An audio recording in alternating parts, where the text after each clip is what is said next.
Check out our friends at Linquistity Gifts. Linquistity Gifts is a metaphysical store offering natural gemstone bead bracelets, signature and zodiac, designed and made in the United States, as well as raw and polished stones, crystal balls, pendulums, tarot cards, natural crystal points, wands, and so much more. Their beautiful signature design bracelets can aid with creativity, balance, focus, and well-being. Visit their website using the link in the description or visit linquistitygifts.com and use coupon code FKN to get 10% off your first order over $20.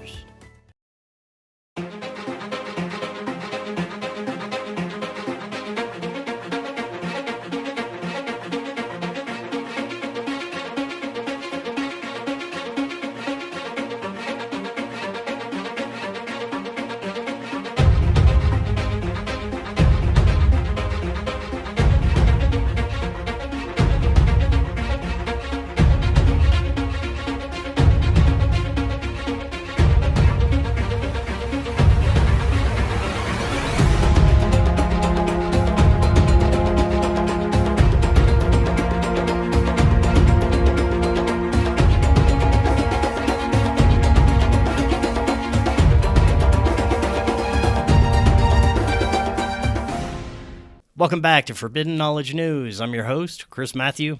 Today my guest is Juan Ayala. First, I have a couple of announcements. If you have a business and you want to advertise with Forbidden Knowledge News, email me, forbiddenknowledgenews@gmail.com. We have unbeatable pricing and ad packages, and we reach a very wide audience. Our website is forbiddenknowledge.news. This is also the home of the Forbidden Knowledge Network. You find extraordinary podcasts from our community like Raised by Giants, Inception, Ancient Gift, Day Zero, and many more. Forbidden Knowledge News is always available on Rokfin, Odysee, Rumble, and all podcast platforms. Rokfin is where you get our premium content, as well as all the premium content from every creator there on Rokfin. You can also get a free account and get access to everyone's free content, including all of our regular shows. You go to rokfin.com/FKN+, or click that link in the description to sign up. The Forbidden documentary is going to be extremely difficult with the price of gas and everything else right now. We can't do this without your help, and production is already being pushed back a bit. If you would like to help, you can go to supportfkn.com or use that PayPal link in the description. Anything is greatly appreciated. Finally, check out our friends at C60 Purple Power. C60 may be the most powerful antioxidant known to man, and the benefits have been personally incredible. I feel amazing, and my pets feel amazing. Yes, you can get C60 for your pets. Go check out all the amazing benefits C60 has to offer. Just click that link in the description, and you get 10% off your order plus free shipping. Today, I want to welcome back to the show Juan Ayala. He is an avid researcher, truth seeker, podcaster, and host of the Juan on Juan podcast, which is a show where he talks about life, current events, esoterica, conspiracy theories, and other mysteries of the universe. He's interviewed a variety of guests on his show, including artists, authors, musicians, and conspiracy theorists. His goal with creating his podcast is to ask the hard questions and share knowledge on certain esoteric subjects. Juan, welcome back. How you doing? What's up, dude? Thanks for having me back. Yeah, it's great to talk to you again. Always a fun and interesting conversation. I know today's going to be a banger. You sent me some very interesting topics that you have presentations about, and we settled on a little bit about Jack Parsons, who is crazy sex, crazy occultist, who's the father of modern rocketry, and apparently supposedly opened some portals and let some aliens through. I don't know, but you've got some an actual presentation on this. Very excited to get into this, but before we do, remind the audience about yourself and your podcast and where they can find you. So at the Juan on Juan podcast, the Juan on Juan podcast is my podcast, and I talk about conspiracies, the occult, esoteric subjects with a little bit of comedy in there, and I'll do some deep dives. They call me the Rabbit Hole Master, and I have a couple of shows actually. The one being my main one. I have the Occult Book Club with Paranoid American. I have Illuminati Confirmed with Mark from My Family Thinks I'm Crazy and Chris from Mensa Podcast. I do Strange Ones with Tom Thompson from the Strange Brew Podcast. So I do a little bit of everything. You know how it is, dude. You always want to do more. There's like never enough time, but yet you always like, hey, do you want to start a podcast? And you just end up starting another podcast. So yeah, I have that. I have a Patreon, patreon.com/the101podcast. And my latest venture is a comic book series I'm working on. The first issue, our Kickstarter went live yesterday. It's already funded, but if you want to check that out, I can give you the link to that. And it's a series. It's going to be, we have a lot of people in it. We need to get you in there. We have Charlie Robinson in there. We have Tony Merkel.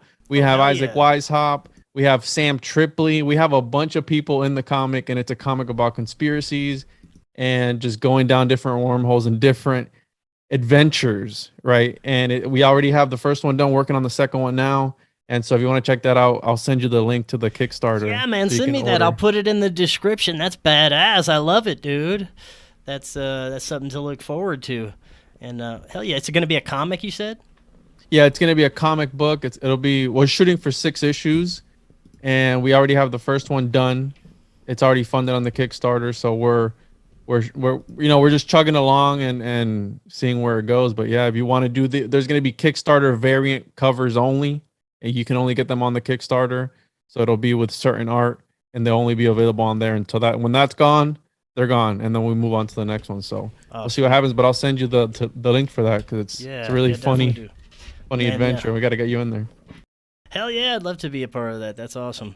All right, well, let's get into this. I'm sure most of my audience is familiar with Jack Parsons and some of his occult shenanigans, but you take a deeper dive and actually connect it to some modern aspects and things. I don't want to give too much away, but where do we start with this? So Parsons, right? We know they call him the father of modern day rocketry, that he's the one that invented the, jet propulsion. And my whole thing is, bro, that we're using things today from the past that arguably of questionable figures. For example, Pythagoras, one of my favorite figures of all time in history, we're still using his theorem, right? These Plato, we're still using things of Plato till this day. Their writings have existed till this day.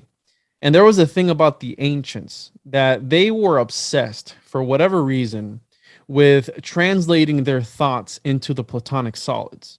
And this is how you get the Cartesian coordinate system with René Descartes, one of the most famous philosophers. I think, therefore I am. And the whole thing with that was the mind-body dualism, where he believed that the mind was its own thing, the body was its own thing. But the only thing that he could prove was that he was a thinking thing. Because theoretically, if you can't prove I'm thinking and I can't prove you're thinking, then we're both part of each other's unreality. So at the end of the day, we don't know what's real. Okay, we could be a brain in a bad jar, or how Descartes puts it, a demon controlling all our thoughts and our sensors, our sensory perceptions and all these things. How Plato talks about the demiurge, where we're entrapped in this false reality. Now, a lot of people don't like that because it's very dark. And I mean, a lot of these ancients, they devalued this existence. For example, you have the organized religion where they talk about, ascension. It's all about the afterlife, going on to the afterlife. So you need to prepare this life, right? So it devalues this material world. You don't want to be here. I don't want to be here. You have an Anaximander, an Anaxagoras, so these philosophers of back then, these Greek philosophers that presented, as above, so below, right? That this world is a reflection of a more divine world. So, but all that devalues our reality, right? It makes it less valuable. You just want to leave here, right? The Cathars thought that we were all light bodies trapped in these meat suits.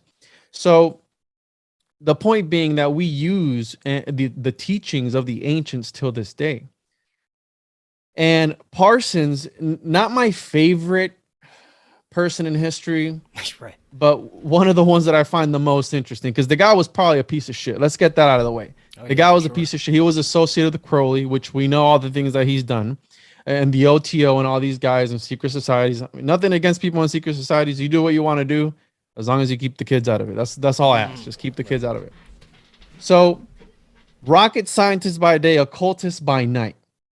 And he's the father of modern day rocketry, the infamous Jack Parsons. And he would invoke Pan, the wild horn god of fertility, before each rocket test.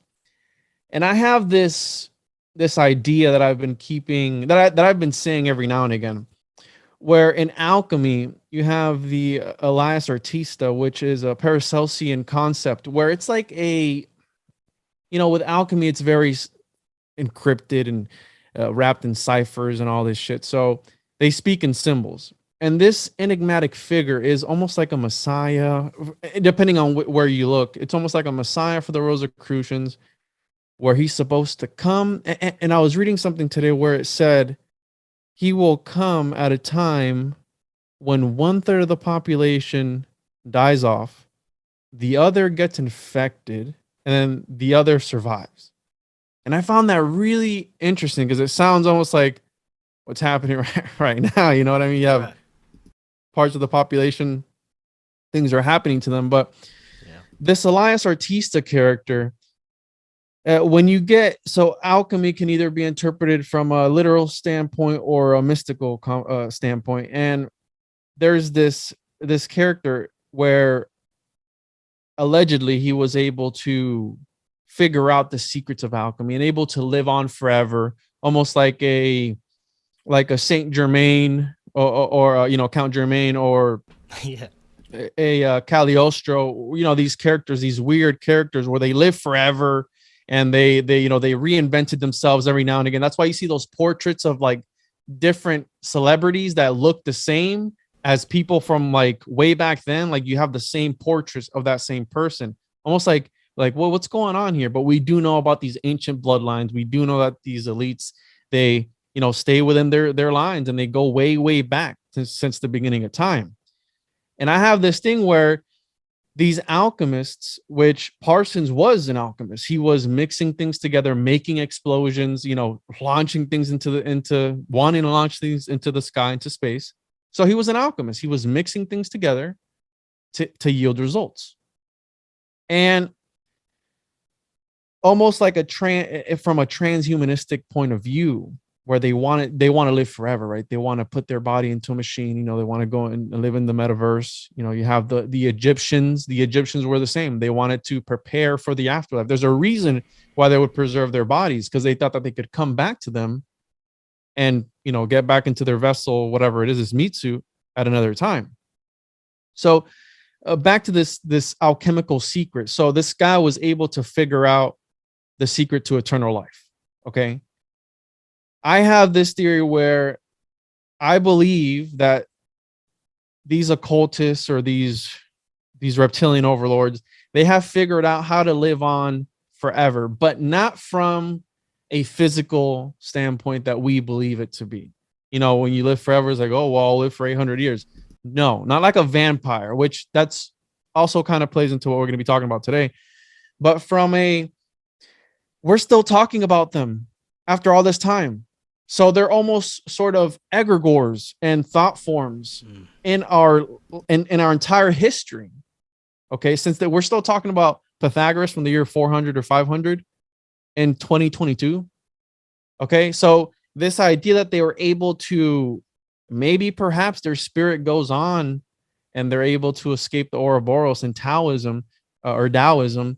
There is the concept of the homunculus, which also plays into, that's another thing that got me looking into this, the homunculus, where there's different variations of the homunculus, but in essence, it's and the alchemical homunculus is a little man made from alchemy. And it's supposed to be this little clear man that gives you magical powers, depending on which grimoire you read, because it can get pretty nasty. So depending on what part of the body of this little homunculus that you make using your own sperm, okay, Paracelsus was the first one to talk about this, and you grow it. Depending on what you do with this little homunculus, you can have an ointment that'll make you invisible, or have an ointment that'll reduce your age, or whatever it is. Right. So this in Taoism, there's the homunculus, where it's a little golden man from you achieving, either kundalini or whatever it is, this level of enlightenment that you're so above.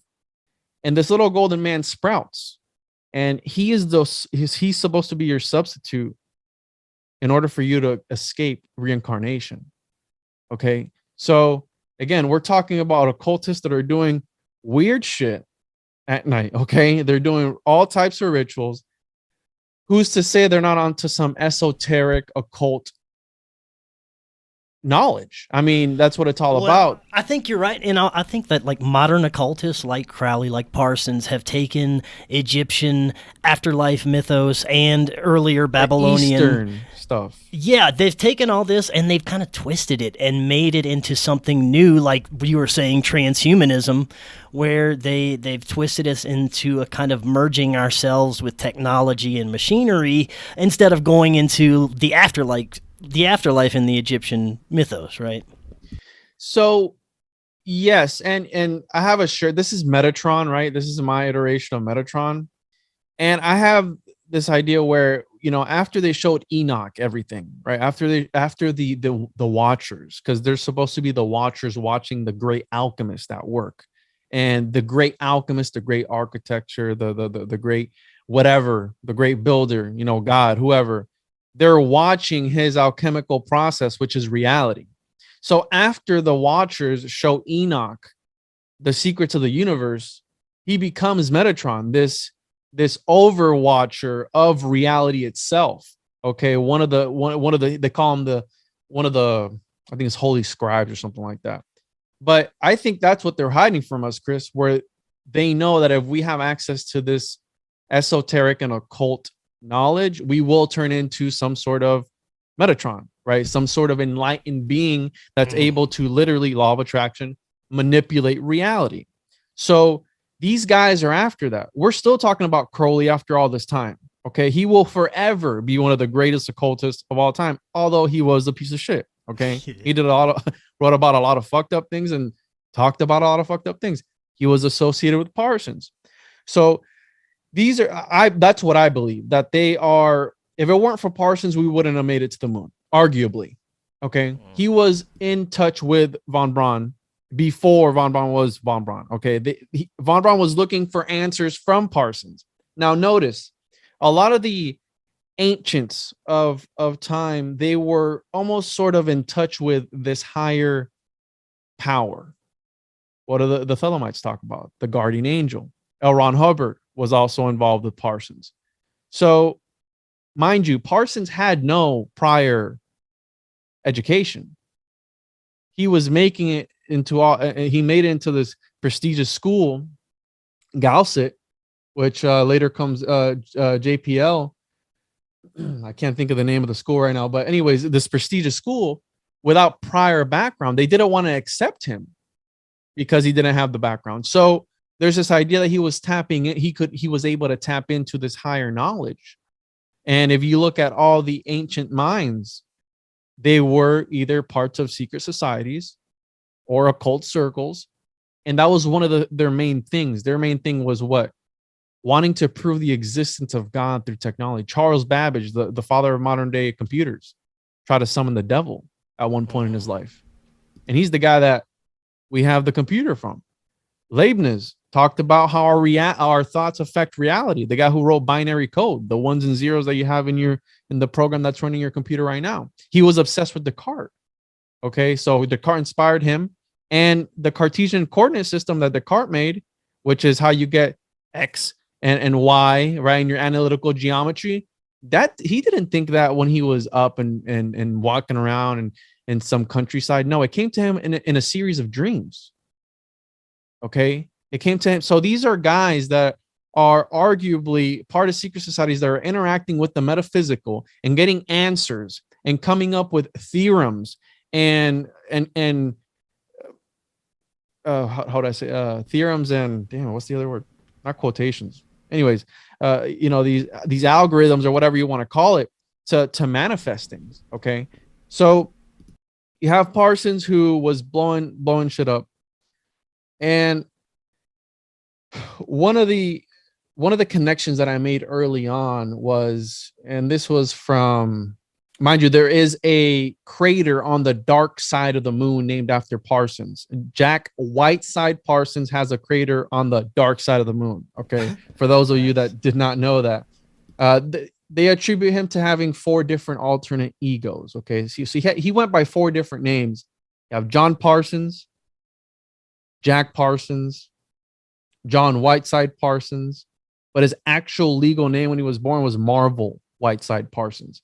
Now, again, the influence that we see even in pop culture of this guy, because they're very influential. These occultists know what they're doing. They're very influential. They're able to hijack people's thoughts. And that's why I say they're able to tap into something much deeper than because it's like ceremonial magic. My buddy Thomas puts it in a way where it's like you're swinging this energy around, once every year at the same time in the same place. So it's like this boomerang. Every time it comes back stronger. So these guys were into some dark art shit.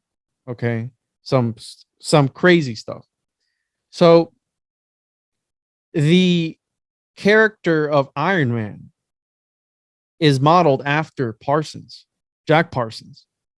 And I saw recently that there was a comment in one of the comics where they were hinting at that the devil character in the Marvel universe, I think is Mephisto, was Iron Man's dad, which is their devil, their Satan archetype in the Marvel universe was the father of Iron Man in the comic. And that supposedly Tony Stark's father had given something up in order to gain all this knowledge. So he almost like he gave his son's life up as a sacrifice to the devil, Manifesto, to come up to have knowledge, which again, you see it all throughout history. You have all these occultists that they're able to gain knowledge through what? Through either alchemical means or occult means, through magic, whatever it is. They're able to tap into, almost like a Manly P. Hall. He's able to like peek through the veil on the other side.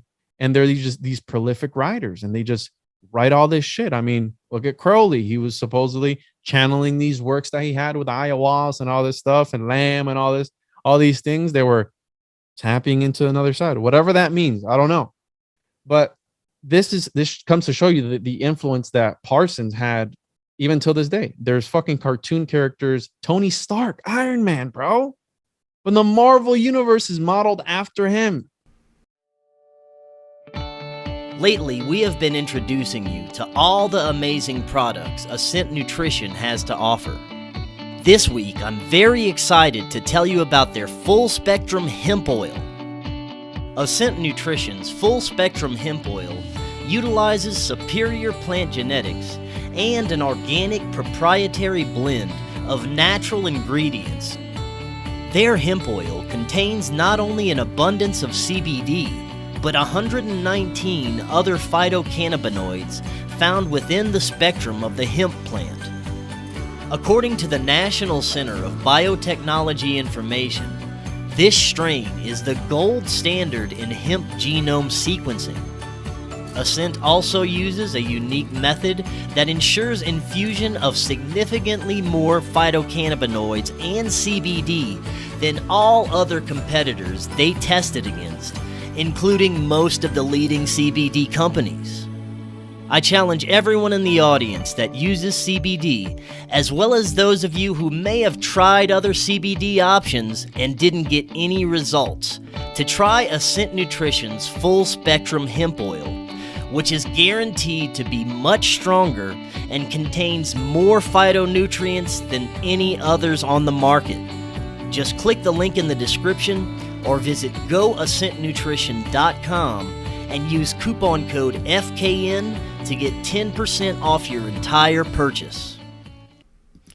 Well, I think that So was like the whole point of UFO, Hollywood kind of in the media mixing in these facts with the fiction. And, we both know CIA writes for Hollywood, Hollywood writes for CIA, Hollywood writes for reality, for what we see, because most of the things that we see on TV, whether it's a movie or actual news, has been scripted anyway. But they've done a great job of making this stuff seem kind of woo-woo and fake through the magic of Hollywood, to where they portray it a certain way to make people think it's not real. I know that there's so many researcher friends of mine that won't go past a certain point of research when they hit the occult aspects of it.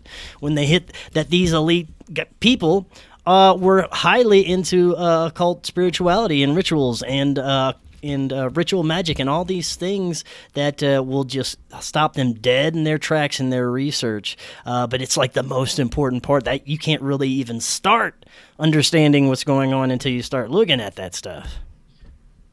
And yeah, it's scary, right? Because there are some topics that you're not supposed to really dig into, and there are some rabbit holes that will lead you to some dark places. But it's funny that you mentioned Hollywood, because I've always said this: when they make these movies, they don't make them just because. They follow an alchemical process. All these with the symbolism. Symbols are the language of the soul. So they're doing their own ritual all at the same time, and you're just partaking in it by being the observer. We know the observer effect is a real thing. Okay, quantum physics is magic, right? It's just named scientific so it looks cool and it sounds cool, but what they're doing is fucking magic. All right, we're using scrying mirrors every time we use our phone. These are these are scrying mirrors. Okay, and this gets into Enochian magic with John Dee, and they were wife swapping and all this shit, right, with Edward Kelly. So we use, again, things that we don't understand today. Okay, this I don't understand how the technology right now that we're talking on right now, Chris, I don't know how it works. It just works, but we still use it. Okay, so I was able to dig up some stuff, and I forget it's a Secret Societies and Psychological Warfare, Michael Hoffman, where he brought up, and I was able to confirm it, because when I'm doing research, I like to confirm it. I don't like to just take somebody's word for it. Oh, that's cool. I like to look into it. So Jack's father, Marvel H. Parsons, that Parsons last name, you can trace it back to the witch of the Northampton, which was not part of the Salem witch trials, but the jury that was part of that trial was the ones that convicted. I think it's like 8 or 9 generations. Parsons' great grandma was supposedly talking to the devil. Okay, so we have the Parsons name, which has a magical attribution to it. Now, the reason that they say that is because when his mom divorced his dad, she kept the Parsons last name. She didn't switch her name again. You know how usually they when your parents split up or whatever, that she changes her last name again. No, she kept it because supposedly she understood that it was had some sort of esoteric or occult significance, the Parsons last name. Marvel H. Parsons, HP. I've talked to a few people about this before. Shout out to Slick Dissident, where it's there are these ciphers that these occultists use, and the HP letters and the names are almost like a sort of mantle. So you have H.P. Blavatsky, Manly P. Hall, that HP. You have Marvel H. Parsons, H.P. Lovecraft. Okay, so you have this mantle, almost like tip of the hat, like, hey, I know who you are. You know what I mean? We're talking to each other, because you got to understand that symbolism to the uninitiated is nothing. It's fucking hieroglyphs. But to the initiated, it's an entire different language. So when you see something and you don't understand it, it doesn't mean that it doesn't mean anything. It means that you haven't been initiated and you don't know what it is. It's a big club and you're not in it, right? This is what they say. And you mentioned movies. And one of the interesting things, because I've always said this, I did this episode on the Transformers alchemical decipher, where when they would film on set for usually when these movies they film on set, it's just a set, right? Let's pretend this is XYZ. No, the Transformer movie, they would actually go to the spot that they were recording at, the actual place. Now, there's a whole rabbit hole with the Transformers and the symbolism behind that. But essentially, the whole Full Metal Alchemist, what the fuck are the Transformers? They're full metal. Okay, right. So they're alchemists and they're portraying all this magical stuff out. Now, you can go check that episode out. It's like episode fucking 80, 81, something like that. It's like a 2-hour, 3-hour episode.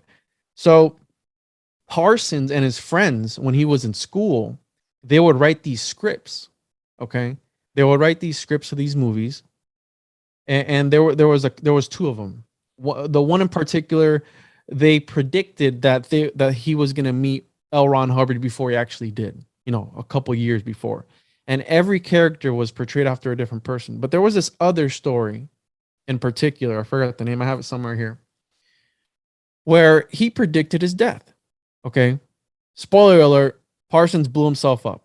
Now, there's arguably, there's a debate as to why he blew himself up, which we can get into. But in this story that he wrote with his friends, the character that was portraying Parsons blows himself up trying to stop his own experiment. 2 years before he had blown himself up. One of the characters gets extradited to China. Okay. One of his friends that was part of Gausset, JPL, gets extradited to China and becomes the head guy for the ICBM program for China for Mao. So arguably, if they wouldn't have investigated them because of communism, that's what happened to them, they were being investigated for communism. Obviously, they had intelligence of missiles. Supposedly, Parsons was going to go work for Israel when it had just become a nation, and he was going to lead their bomb program, and he just so happened to die right before that. So there's a conspiracy as to why he died. Some say he was making a homunculus, and he blew himself up trying to make a homunculus, an alchemical homunculus. Some say he summoned a fire elemental, and he blew himself up. Some say that he could have did a body double. He could have swapped himself out, almost like an Epstein. Yeah. Okay, supposedly he switched himself out because the guy that was mutilated at the scene had half his face blown off, was missing an arm and a leg, and he couldn't talk. So, can we prove that it was actually him? We don't know, right? And there was one more where he was murdered because the way that it was set up in the way that the explosion happened. It folded the floorboards up. He had been a key witness because he was an explosives expert to the incarceration of. There was a case where they were trying to kill, I believe it was a police chief within their own department. They tried a car bombing, killing one of their own guys, and he was the main dude. There's a famous picture where you see him with a bomb with like a fuse. That's at that trial. I forget the name of the trial, but anyways, it's irrelevant. But that guy, he had came out a few months before out of jail, and again, he tried to kill somebody with a car bomb. So he was also into explosives, and supposedly they planted an explosive and killed Parsons to get revenge. Now, this idea that they're fusing reality with these stories. We know that words have power. It's called spelling. Okay. And when you magically charge things, I believe that they do manifest. That's why I'm very careful with what I say, even if I'm kidding around, because once you put that into the ether, you don't know what's going to happen. You know what I mean? You can say something like, oh, Joe, if I see somebody with bald tires, I'm like, hey, you better change those tires before you fucking crash into a wall. Like, no, I'll be like, hey, can you change your tires because your tires are bald? You know what I mean? So There's a ways of going about things without sort of planting that seed, because I do believe in the law of attraction and manifestation. So yeah, these guys were writing stories that were coming true, and he was a rocket scientist. So the other interesting aspect to this whole story, and this is how I lead it over to what we're going to be talking about, because there's talks about that. You have the Cairo working, which Crowley talked to Ayahuasca, and then you have the Alamantra workings, which it was in, I believe, 1917, where Crowley saw lamb, which was a species of gray. Okay, in 1970, in his New York apartment, right? Supposedly he saw a lamb. That's the the bulb-headed drawing.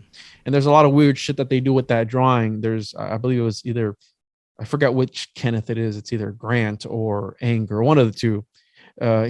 They said that they would meditate upon this drawing of Lamb, and they were able to go into Lamb's head, into the transcendental meditation, and do all these things where, again, if you want to believe in that type of shit, I think it's true. Whatever. I mean, again, do whatever you want to do as long as you don't hurt yourself or hurt others. Like, you know what I mean? But I do believe that there are other worldly forces at work, right? And there are high vibrational entities, how there are lower vibrational entities, okay? And you get what you put out. Look at the end of Crowley's life. He died miserably, addicted to drugs. All the women that were in his life went fucking cuckoo, right? They all went crazy. Why? Because I feel like he was sacrificing their energy, substituting it for his. But you can only do that for so long. You know what I mean? Yeah. You can only do that for so long until it catches up to you. And I do believe that there's a filter when it comes to this occult shit. There's a filter. And once you wear away at that filter, you open yourself up to whatever it is. Okay. And you have these guys taking oaths to the abyss, right? Where they let go of the ego, they let it take over. Now, the main thing with Parsons, and a lot of people know him for, is the Babylon working ritual, where he tried to summon the Scarlet Woman, the whore Babylon, right, as a literal manifestation. Now, he did this with L. Ron Hubbard. Okay. We know about Scientology. We know that it's a fucking cult, right? A lot of people will say, no, I'm in Florida, in St. Pete, dude. They own blocks. Okay. They own blocks and blocks of the city. They own these giant, beautiful buildings, right? Because they're gorgeous. Immaculate, bro. Super clean. But the guy that founded that was involved, was a Crowley fanatic. He was obsessed with his guardian angel and all these things that the Thelemites talk about.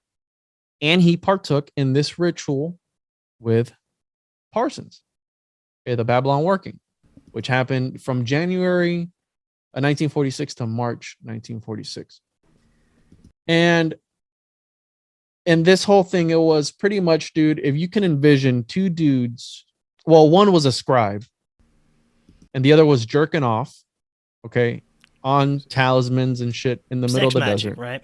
Sex magic. Exactly, sex magic. Yeah. Because in Thelemic cosmology, I guess if you want to call it, or beliefs, they believe that at the peak of, well, really any sex magic, they believe that at the peak of orgasm, you're connected to the universe.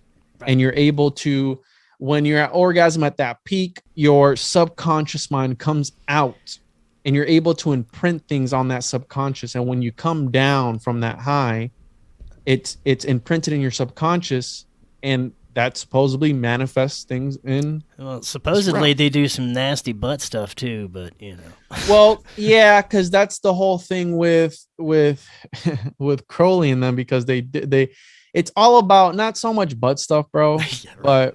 But it's got to do with, there's different paths, right? You have the left hand and right hand, and some believe in retention, others believe in letting it go. So there's a thing called magical masturbation where you withhold your semen in, and it helps you manifest things. Whatever, dude. Like, so right. I think it's real, bro. Okay, not that I practice it, because I have the utmost respect for it. Maybe perhaps because I was raised Pentecostal Christian, so tune into my next show, Magical Masturbation. It'll be on after this. We'll talk about it all. That's for the OnlyFans. So yeah, these guys are doing sex magic, which is just that. They believe that through the use of sex, you are able to manifest things, because at the peak, you're connected to the universe, right? The one consciousness, the Akashic records, whatever it may be. But though, where was I going to go with it? So anyways, these two guys are in the desert, and I was going to say something else about sex magic. Oh yeah. So the whole thing with these initiations and these secret societies, bro, whether it be the OTO, the Golden Dawn, Thelema, whatever, the Rosicrucians, Illuminati, whatever. Because you mentioned the butt stuff, right? Their whole thing was about breaking taboos, okay? About that the shock of breaking this taboo is supposed to shock the initiate, so they let go of anything that they knew to be real in their life, they let it go, right? So when they tell you, do XYZ without getting too graphic with it, but again, if you're a straight male and this dude's asking you to do something, right? It's like, wait, what? When Edward Kelly told John D that the angels were telling him that they needed to swap wives, it was like, wait a minute. It's like, hey, are you gonna fuck with divine intervention, bro? Are you gonna deny the angels? They're saying that we need to swap wives. I need to cuck you, bro. Well, I guess, dude. I mean, the angel said that. Yeah, the angel said that. Okay, so mind you, you have John D. Edward Kelly. Edward Kelly was was looking into the aethers. He was scrying, looking through the veil. You had John D. as the scribe. So in this story, in the Babylon working, you have L. Ron Hubbard as the scribe, writing everything down that Parsons is doing. And Parsons is doing the scrying, looking through the other side. So you have this parallel. John D. is L. Ron Hubbard and Edward Kelly is Parsons. Keep that in mind, because I'm telling you that these guys either repeat history in real life or stories in real life. So keep that in mind, that historical account of John D. and Edward Kelly and Parsons and L. Ron Hubbard. So they do this crazy ritual. They have poltergeist activity at the parsonage, which was their house that they had. Which was like pretty much like a club, bro. They had tons of people living there. They all just had sex with each other. It was just a bunch of swingers and bullshit. Yeah. So it's funny because Parsons had a magical sword which he made like the ghost go away or some shit. So he was known to like swing around like a magical sword to like make things go away. Like there was this poltergeist I was fucking with L. Ron Hubbard. He hit his arm and his arm was paralyzed, and L. Ron Hubbard or Parsons had to come out and like swing his little magical sword to make it go away. So they do that's this. That's a party right there, bro. That's a fucking party, right? So they do this whole thing right in the desert, and they invoke the Whore of Babylon. Now, at first, they don't. Parsons is really down, doesn't feel like it's working, and then in comes Marjorie Cameron, which Marjorie Cameron, dude, is connected to a bunch of people in Hollywood. Okay, so this is where I am able to trace. You can trace things back to Marjorie Cameron, even some stuff with.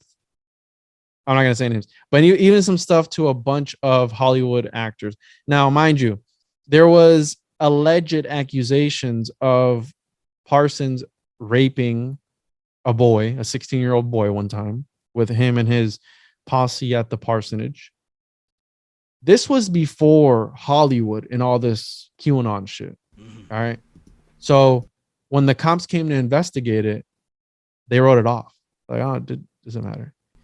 At the parsonage, they had elites coming in there, doctors, actors, musicians, government people. They had a bunch of people going there.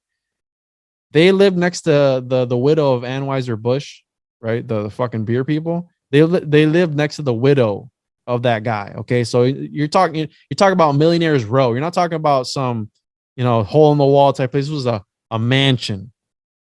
And there was reports that they were doing like pagan activity, jumping over fires and, doing all this shit on the property, which was true.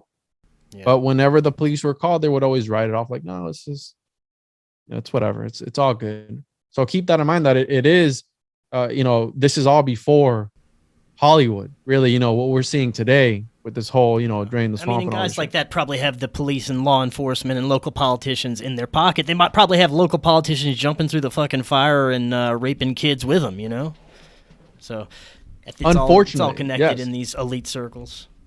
So we have this relationship between Parsons and Hubbard being the founder of Scientology, which he founded Scientology after the fact. And I mentioned earlier John D. and Edward Kelly.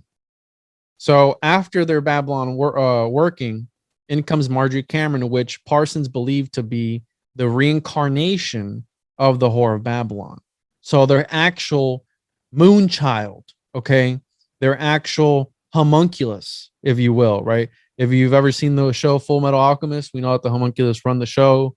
and we know what it takes to make the Philosopher's Stone. So these guys were trying to bring forth this archetype in order to, it was for like the sexual uh to release the sexual oppression of humanity or some shit. She was supposed to bring on a new aeon, a new age, and all this stuff, which you could arguably say that they accomplished, because look at the 60s and 70s, you know what I mean? Like they were all right on, dude, you know, man. fucking peace and love, brother, you know, like all these things. So you could arguably say that maybe, you know, they did bring something forth.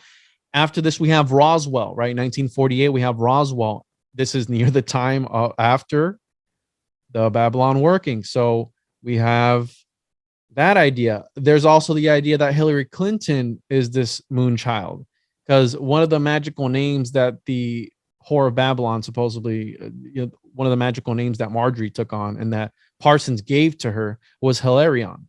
So we have this idea that Hilarion, Hillary Clinton, is the the moon child of this lady that she got pregnant with. So because after he saw Marjorie, that she showed up at the parsonage, because again, he was down, didn't think it worked. As soon as she showed up to his door, he went on, like, there was like a 2-week period where they just had sex. He wanted to continue the ritual because he thought that she was the reincarnation. Mind you, she didn't know that. So he was doing this with her without her knowledge.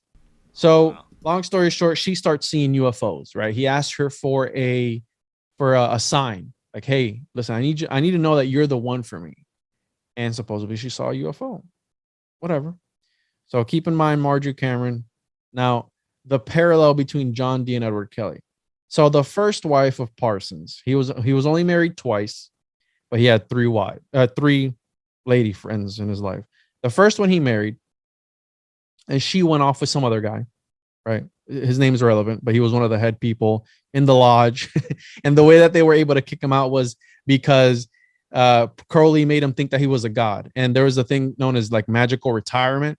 And Crowley wrote like this letter and like gematria and numerology and made him believe that he was a god and that he needed to retire himself to go find his inner god somewhere. And the dude was so full of himself that he left. He's like, I'm going to go find the inner god in me and go off somewhere in the mountains somewhere. So he got him out and put Parsons in charge. His first wife went off with that guy, right? Forgot his name. The second chick, which was his first wife's sister, goes off with Hubbard. Okay. So Hubbard steals his chick and runs off with her. Okay. Now, Edward Kelly, in their story, stole John Dee's wife and his money and everything that he had and dipped.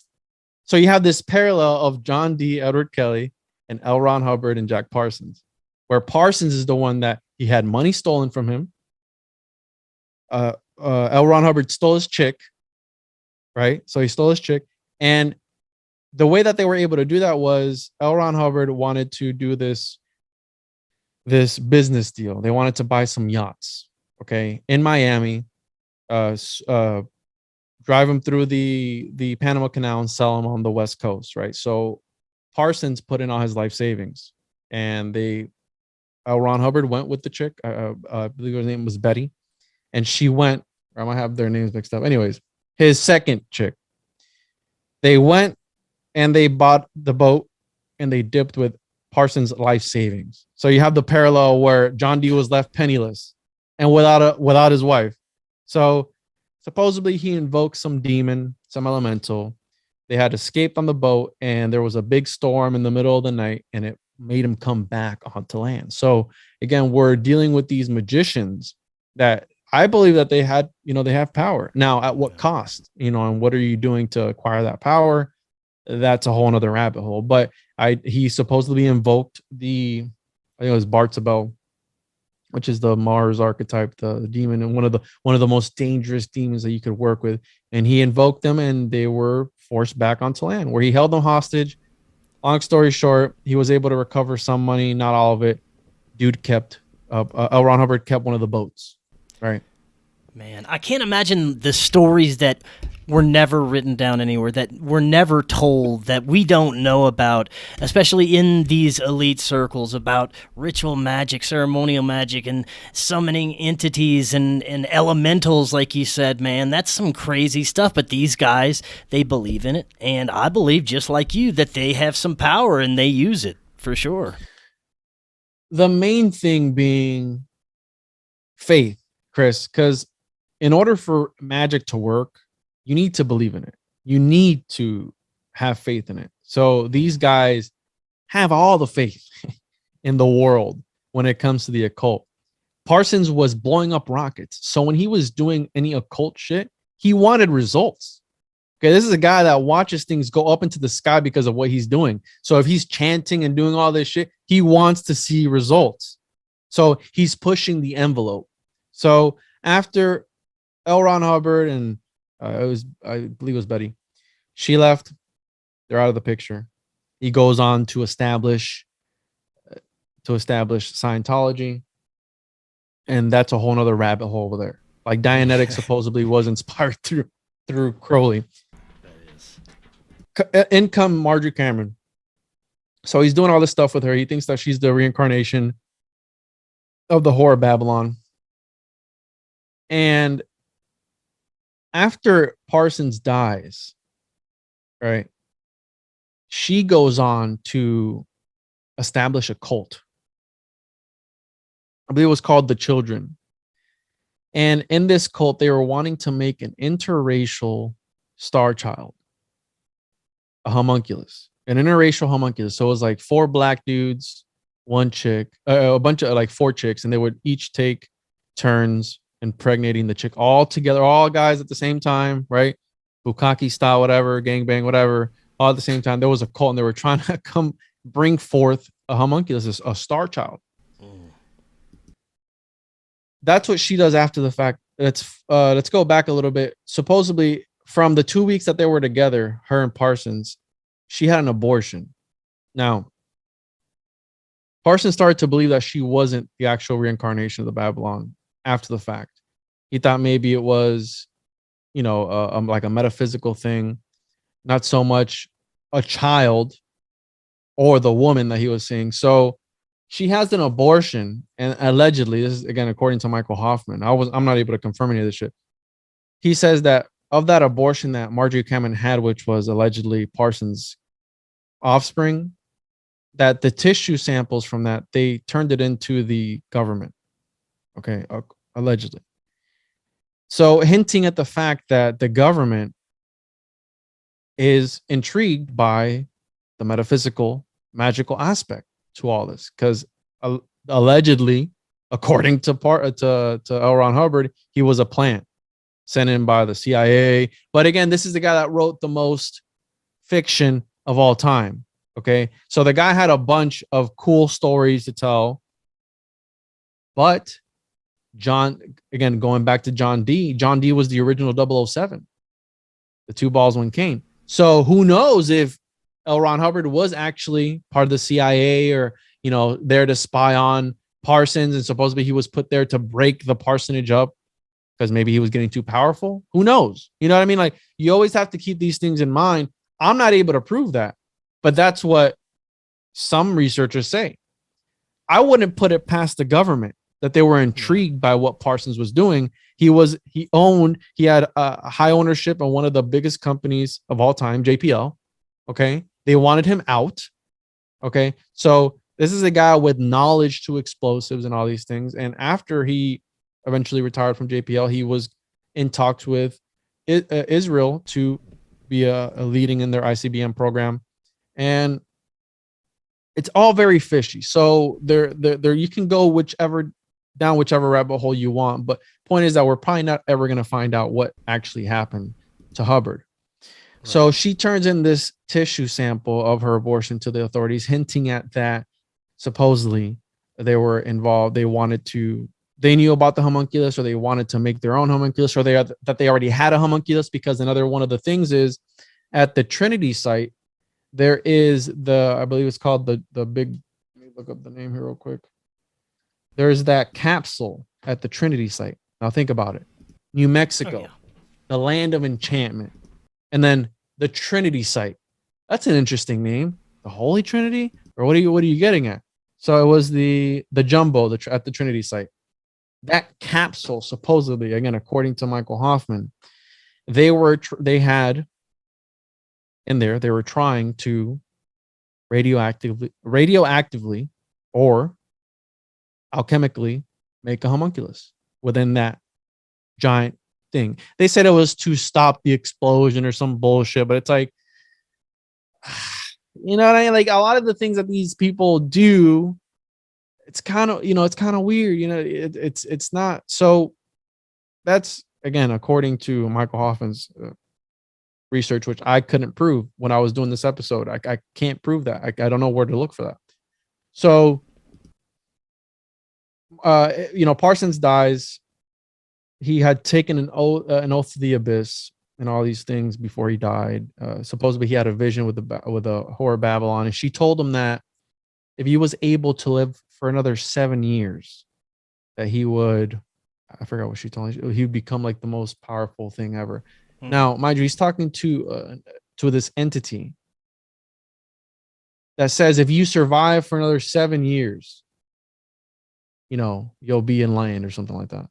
Now, if this is an entity outside the fabric of space and time, and it knows that Parsons is not going to last another 7 years, why would it say that? It's like almost trolling him, like, hey, listen, if you survive another 7 years, which he didn't, because he died shortly after this experience that he had, that's kind of fucked up, right? Like this entity was talking to him and was telling him, like, hey, if you survive, you'll be good. I'm trying to find the Well, man, where do you think all of his research and the occult aspects of what he was doing, where do you think that actually brought NASA and places like that to modern times? And how does that tie in with, modern rocketry, the BS that NASA shows us, the fakery that NASA shows us, and the agendas that they try and portray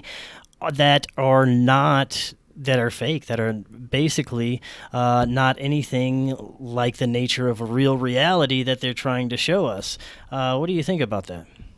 So here's where it gets weird, right? So that's like the on crack explanation of Jack Parsons. I go into detail, episode 85 of my podcast, 2.5 hour show. Plenty of dick jokes, little skits all throughout. I did it with my boy Anton. Now, I took it a step further. I got together with the guys at the Universe podcast, and they were so intrigued by the research I had done, they wanted to do like a deep dive. So we started digging up. We had Parsons' birth chart open, Margie Cameron's, which she has the fucking same birthday as I do, April 23rd. Oh shit! So yeah, it's weird. So you have Margie Cameron. This is really weird figure. She was involved with Kenneth Anger, which inauguration of the Pleasure Dome, which is a movie that he produced, a short film. Now, Margie Cameron believed that he was murdered. Okay, and she was an occultist. She supposedly could see hell at the bottom of a well at her grandma's house when she was a little girl. She was having sex at like 12 years old. Like she was fucked up. She was crazy. And she was an occultist, right? She had these she painted Parsons as this dark angel, which I believe that's the name of the series that they made of him on, I think it's CBS or something like that. So she's seeing flying saucers, and she said that they were not high tech, but rather a restoration of the elemental powers. Now, she was involved with Kenneth Anger. This is a very enigmatic guy. It's connected to Hollywood, the Satanic Panic shortly after that, all this stuff. And in this, one of the things that stood out to me was she plays both the Scarlet Woman and Kali, the Hindu goddess of destruction, in this movie of Kenneth Anger. Now, these guys are supposedly putting out charged films, with occult powers and all this shit, right? They were involved in the whole Satanic Panic. Led Zeppelin, all these guys, Rosemary's Baby, all these weird occult, shit that happened. This guy was, like the starting point of all that. So she's playing the Scarlet Woman and Kali. Now, you're saying, where are we today? Right? Who is the most famous occultist of today? I don't know.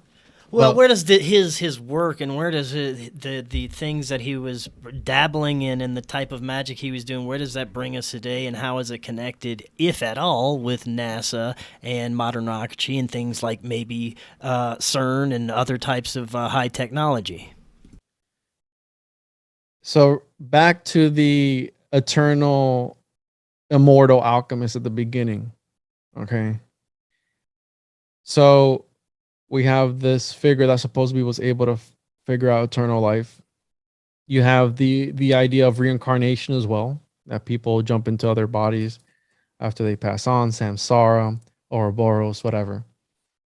There are figures at CERN, which supposedly, because of the Babylon working, we had a rip in space and time open up, and these entities were able to come through. Now, I mentioned earlier as well that quantum physics is magic. Now, fast forward to CERN. We have the statue at the front of CERN, which is the counterpart. So it's Shiva the Destroyer, right? But Shiva is the counterpart to Kali, which we know Marjorie Cameron played in that movie, the inauguration of the Pleasure Dome. Okay. So we have this thing. I was able to look up, bro. There are people named literally Jack Parsons that work at CERN. Okay. So the idea that these immortal alchemists are jumping from timeline to timeline, from story to story, reflecting, using mirror magic in real time in this real realm. There's a guy named Crowley, that was one of the head guys at CERN. Now, it's interesting because I'm not able to find anything on this guy. His name was like Milton Crowley. I'm going to look it up. Crowley.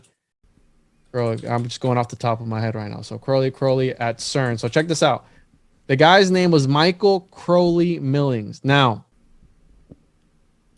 he changed his name in 1947 when Crowley died to Michael Crowley Millings. So he added a Crowley the year that Crowley died. Now that whatever, that's cool. I do believe that these guys are able to jump into other bodies. So this guy works his way up. He's like one of the guys that helps develop the CERN, the Large Hadron Collider. He was one of the top guys, but I'm not able to find any other information on this guy other than when, what year he was born, but he was part of like some secret society. He was into restoring Alfa Romeros, which if you look at the logo to the Alfa Romero, again, things that I probably don't want to be looking down, those type of rabbit holes, but this idea that there's this eternal, immortal alchemist, and I think that they all share the secret because they're all sworn to secrecy, right? All these guys in these secret societies are all sworn to secrecy.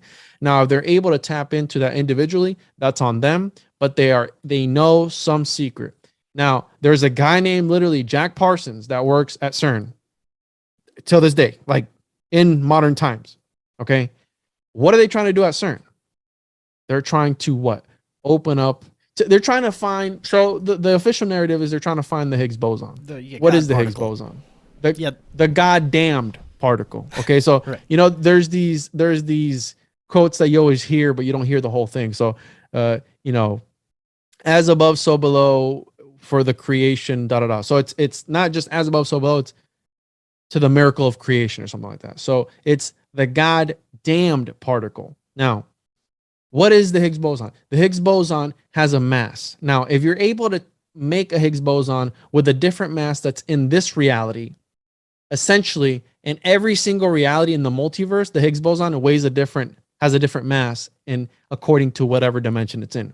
So that's what they're trying to do. They're trying to prove the existence of that they tapped into some other dimension by what? By creating a Higgs boson of a different mass, therefore proving that they were able to tap into another dimension. Now, We know that they do this already. You have Jordy Rose of Kindred AI, D-Wave Quantum D. Not he's not there anymore, but D-Wave Computers, where he, I mentioned H.P. Lovecraft earlier. Did you know that there's a feature on Pluto, the god of like war and destruction, named after Cthulhu? H.P. Lovecraft's Cthulhu. Okay, right. So H.P. Lovecraft's Cthulhu has a feature on Pluto named after that character. Yeah. Geordie Rose talks about how I've heard that TED Talk, bro. That thing is freaky. You know what I'm talking about? Summoning the old ones. And it gets harder and harder to find it every single time that as time goes on.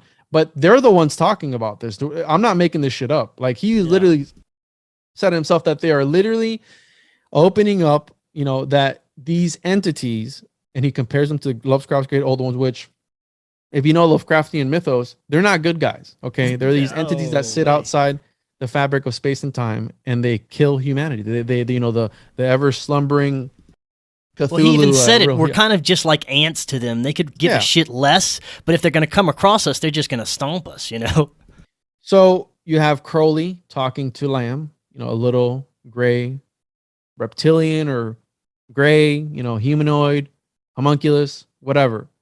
You have Roswell after the Babylon working ritual, which supposedly they opened up a portal to some other dimension. They didn't close it out. They didn't know how to do it. You have UFOs coming in and out. But the one thing about that theory is that there's accounts of UFOs since before that. But I feel that, again, there's different races of alien grays or reptilians. So I think wasn't it more of the saucer that we started seeing kind of after that event? So again, if they opened up a portal in another dimension, I don't know. Now, CERN, you have Shiva at the front of it. You have this Marjorie Cameron lady playing Kali, his counterpart, okay? Because Shiva's the male, Kali's the female. You have, again, the yin and yang there of that mythology, and she's the counterpart. You have an episode, I think it was the Big Bang Theory, where the guy in the show, they go to CERN to check out the Hadron Collider. Now, one of the actors' names or the character's name was like Jimmy something, and then the other guy's name or like Jack something, and then the other guy's last name, like the two different characters, was Parsons. Okay, so you have Jack, the first name of the one guy, and then Parsons, the name of the other guy. In an episode about CERN and the Big Bang Theory. So you have Hollywood involved, because remember, they're not going to come out and just blatantly put the symbolism out there for you to see it. That's the whole thing with alchemy. That's why there's all these symbols and all these things, because they're not just going to come out XYZ. That's why it's a cult. It's hidden in plain sight, but it's hidden, and you need to be able to decipher. That's why I said earlier, if you're not initiated, these symbols that you're looking at, these ciphers that you're looking at, these alchemical symbols that you're looking at, you're not going to fucking know what they mean. Right. That's part of it, because they want to be that's the whole thing. They want to be able to put it out in the open, right, for the world to see. What did Shakespeare say? The world's a stage. Now, who was Shakespeare? Francis Bacon. All right. So whoever you want to believe. So the world's a stage. So they're putting up their act, their ritual, whatever it is, their ceremony that they're doing, and they're doing their thing. For what it is, I don't know. But I really all the way back to CERN, where you have literally a Crowley working at CERN at the top levels of CERN. Changes his last name the year, adds a Crowley the year that Crowley dies. You have a Jack Parsons working there. We know that they were friends, that they were working together. They were sort of doing the same thing, because it's all at a quantum level. They're trying to open up portals to usher in what? A new era, to usher in a new age, right? It was all about the age of Aquarius or whatever the fuck it is that they talk about. All these things, which if you watch the movies about CERN, okay, that movie, Angels and Demons, that was that shot at the front of CERN, okay? Yeah. You have the Spider-Man movie, Enter the Spideyverse, where it's multiple dimensions of what they were fucking around with black holes and all this stuff, which is what these guys were trying to do, because they were trying to manifest into the real world an otherworldly entity. Okay? Through what? Through alchemical means, through magical means. I think CERN and all these motherfuckers are all doing the same thing. And even the temple that CERN is built on, it's like an Apollyon temple or something, bro. If you look up who Apollyon is, he's not a good guy. He's the angel of the abyss, bro. You know what I mean? The keys. He's the one that they give the key and he opens up the bottomless pit. Now, take that for whatever you will, but I 100% believe that these guys are doing all this stuff, and it's I think it's bigger than what we make it out to be. But back to your question of where is it at now? I think it's what CERN is, bro. I think it's what this quantum physics and quantum computing, all this stuff, is just another word for magic, because that's what they're trying to do. Because the whole thing with as above, so below, you have teachings of Helena Blavatsky and all these guys where they believe that whatever happens internally, we're what did Crowley say? We're all stars or some shit like that. You know what I mean? We're all stars. So we're tiny universes. So we're able to understand ourselves, the microcosm. We're able to understand the macrocosm. As above, so below. So this is what these guys are doing. If that aphorism tells you that it's the same thing down here as it is in the bigger scale, just take it down a notch. An atom, if quantum entanglement is able to happen with atoms, as above, so below. You know what I mean? If it's able to happen on an atomic level, zoom out. It's able to happen to us in this scale. You know what I mean? That's absolutely crazy, man. It makes me wonder what they've already accomplished with this that's unseen. What effects this could already be having on our reality, on our future, on our past. Is a Mandela effect really a part of some of this stuff? I don't know, but it's, kind of plausible with all this stuff. It's pretty insane. Yeah, I mean, it's happening behind the scenes. Now, this is why I tell people it's good to know, not everything is a conspiracy, but a lot of things are conspiracies. Now, it's good to know about these things, not so much practicing the occult, but it's good to know about the occult. That way you're able to identify it when it's presented. Like, bro, I've been watching Survivor, the latest season. I think Survivor is occultic as fuck. The show Survivor, one of the longest running shows, right? And I've never seen Survivor before. This is my first season, the 42nd season. They got the pyramids everywhere. They got the Ouroboros. They're talking about enlightening and bringing forth your best self and all this shit. You know what I mean? They're isolated in some island somewhere. You know what I like? All these weird things. All their acts are like balancing acts. Which, if you look at the tarot, you got the juggler, you got the magician, you have all these weird things. The hangman, upside down, all this shit. Like, they're all balancing acts and puzzles. Which, one of the other things, CERN, Cernunnos, which is the stag-headed fertility god, the wild god. Well, it sounds like Pan. Pan is the same thing. You know what I mean? So Pan and Cernunnos are kind of like the same entity. So, and then that's the archetype of Satan or whoever it is that you want to attribute it to. But Parsons was what? Invoking Pan at every test site that they were doing. Every liftoff they were doing is invoking Pan. Who was obsessed with Pan? Crowley was obsessed with Pan. Like, all these guys, you know what I mean? Like, they were obsessed with this god. And Cernunnos is pretty much the same thing. The stag-headed god, fertility and shit. Man, this is incredible. This is some fantastic work, some fantastic research. Good job, man. I want to go back to a second to what you were saying about soul jumping. And this is a fascinating possibility that, possibly from ancient times, ancient Egypt, that the pharaohs knew this ritual that would allow their soul to transcend to the next generation, and they would carry on as ruler for multiple generations, possibly even until modern times.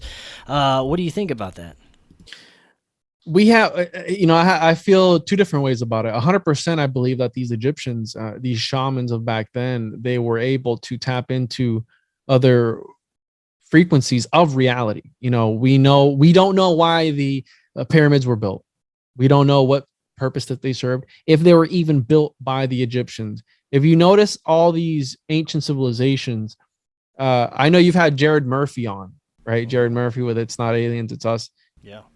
His idea of the whole, Amazon being this botanical garden, this out of control botanical garden and this bioengineered soil where if that there was this advanced civilization back then that was able to literally change their genome, their genetic makeup.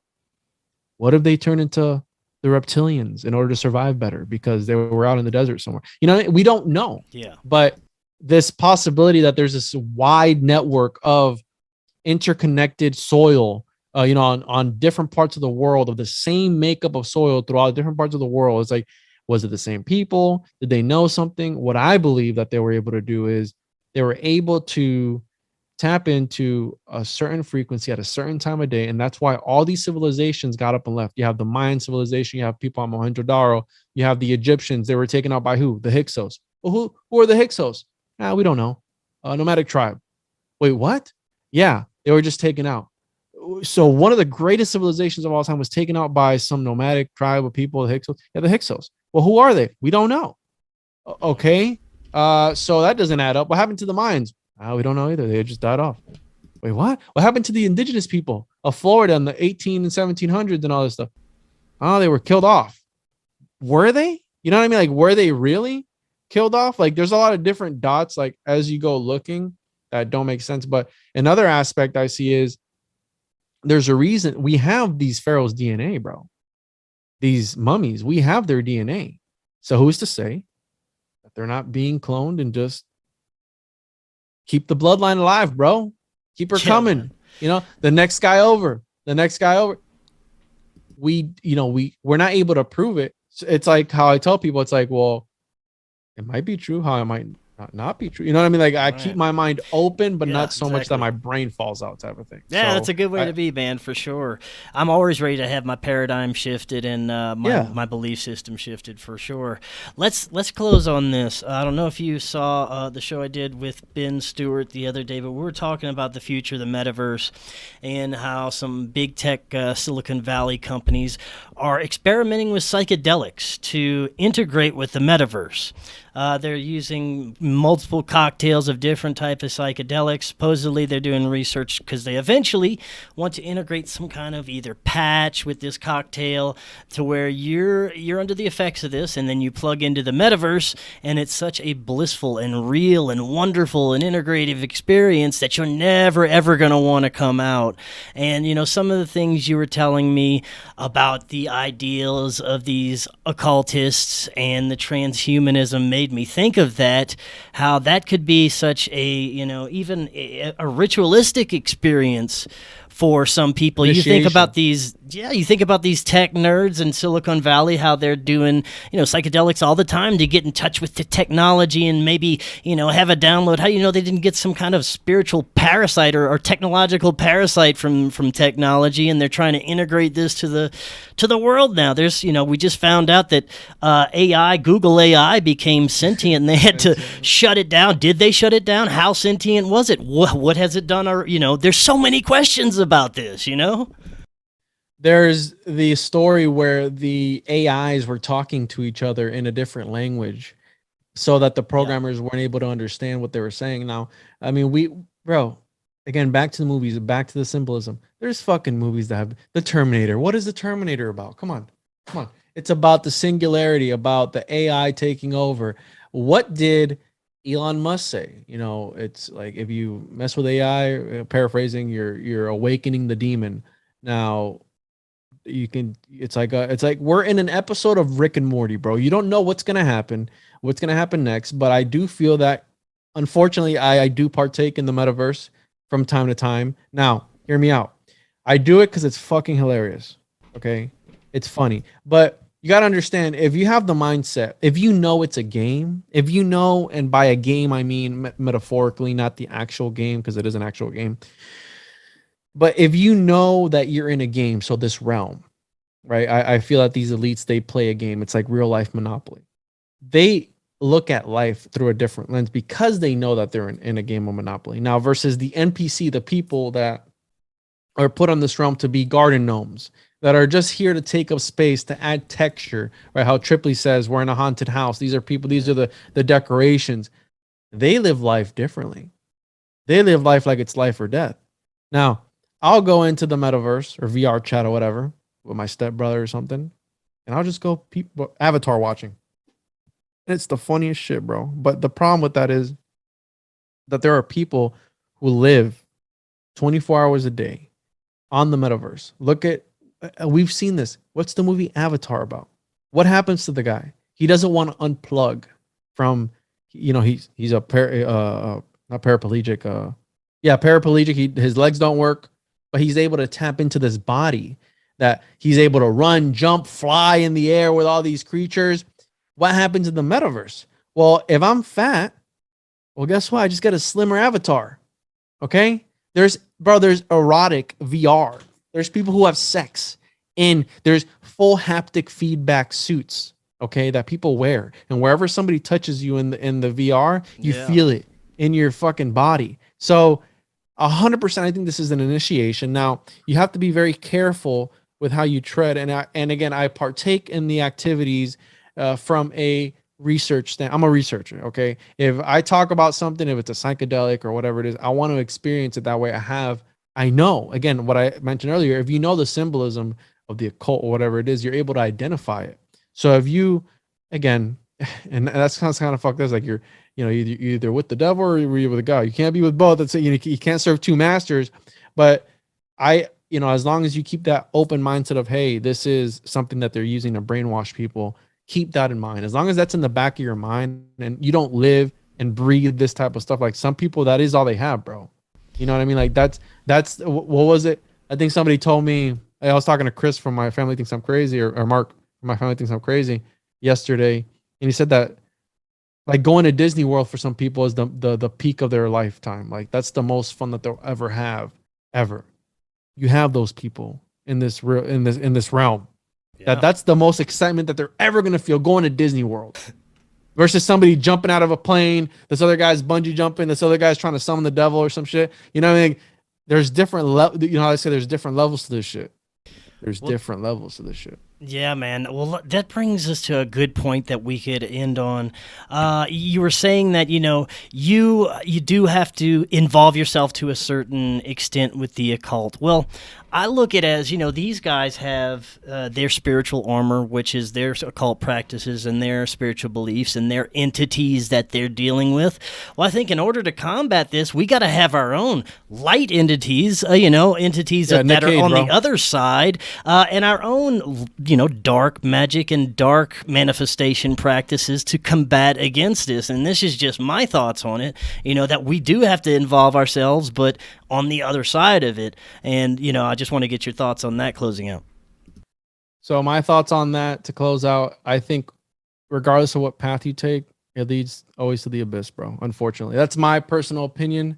I don't believe, they painted a certain type of way to make you feel certain, like, oh, I'm on the light side. Are you really? Because when you get tired of that, you're going to cross over. There's that fork in the road where the road meets, and I believe that eventually both paths lead to the abyss. And I mean, you can take that for whatever you will, but I think our savior in this, bro, at the end of the day, I think is Nicolas Cage. Nicolas Cage is an alchemical wizard who's here to enlighten humanity, and he is, I have him right here. Okay, you see all my Nick Cage stuff. Yeah. I think that's not the savior that people want, but it's the savior we need. All right, bro. I saw yesterday Prisoners in a Ghost Land of a Ghost Land.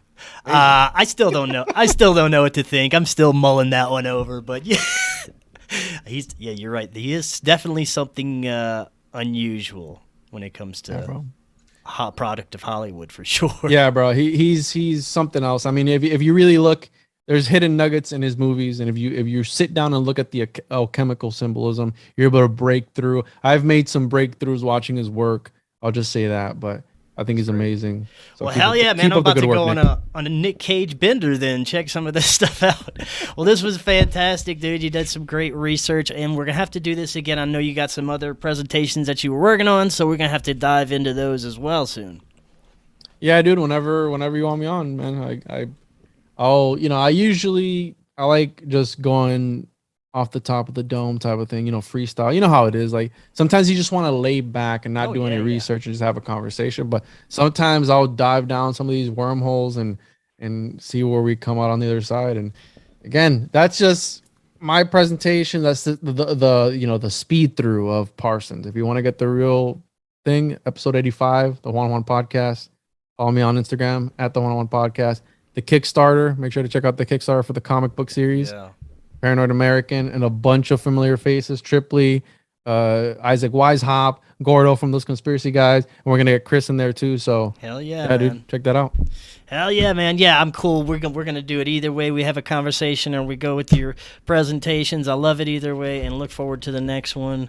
And until next time, everyone, have an excellent evening. We will be talking again tomorrow.